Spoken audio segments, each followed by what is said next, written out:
Okay, so a couple of weeks ago I was asked to give a presentation to a group of health and safety directors about well-being and safety critical roles, so I just thought I'd share a little bit of that with you today. Now, I think we'd all agree that life in the 21st century is a bit full on. We have pressures from our work life, we have pressures from our home life, and we have pressures caused by the expectations we have of ourselves and our own aspirations. Now, pressure can be a good thing in that we all need a certain amount of pressure to motivate us and challenge us. And when we have a level of challenge that we can cope with, then we're more engaged, we're more motivated, we're happier, and we're more productive. When that pressure exceeds our ability to cope, however, then we experience stress. And stress has an impact on both our physical and our mental abilities and ultimately our performance.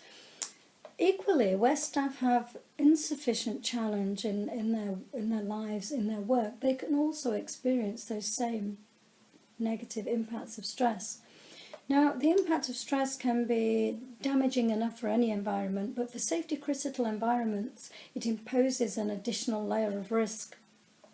If you think about some of the symptoms of stress, so for example, some of the physical symptoms include feeling fatigued, not sleeping well, and that causes reduced efficiency and higher accident rates. And when you think of the mental or cognitive effects of stress, we have impaired decision making, irritability, impaired memory.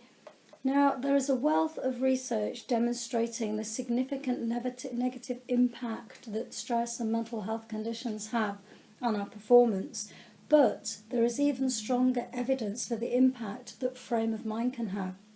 And this means that how people are thinking and feeling at any point in time can have an impact on the likelihood of them having an accident, behaving unsafely, or indeed in making a mistake. Now, the effect of frame of mind has been found to be similar to the effect of experiencing a mental health condition. So in other words, if you have a staff member who is feeling anxious on a particular day, even a particular time on a particular day, then their performance is likely to be affected in the same way as if they were experiencing a clinical anxiety condition.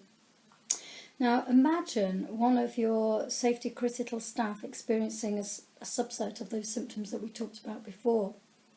How confident would you be about their health and safety and the health and safety of people who rely on them? So, for example, imagine your staff member was the driver of a high-speed train.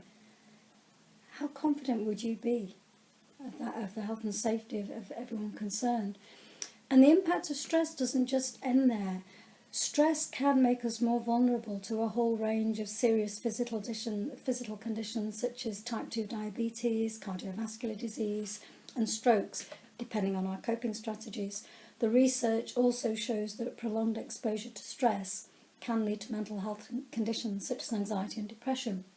Now, some workplace pressures can be reduced, changed, managed better. However, there will always be pressures that are an intrinsic part of the work or the work environment that cannot be changed. In these circumstances, however, what you can change is how your staff perceive or think about these kinds of pressures and the types of coping strategies that they use. Now, we are all born with a degree of emotional resilience, and some of us have higher levels of emotional resilience than others. However, it doesn't matter what level of emotional resilience you or your staff have, it can always be further developed, further increased. Now, our level of emotional resilience not only determines our ability to cope with or adapt to difficult situations, it also determines whether we remain physically well whilst coping with difficult situations. So being emotionally resilient is not just something that helps us cope better with pressure, it's actually a life skill that helps us to continue to perform at our best during difficult situations. It also helps us to retain a positive frame of mind, which not only minimises the health and safety risk to us as individuals, but also the health and safety risk that we may potentially pose to others. Now, if you would like to know a little bit more about emotional resilience, if you have a look at our website, there is an article recently posted on there. Also, do feel free to contact us. We're always happy to chat to people about wellbeing and emotional resilience.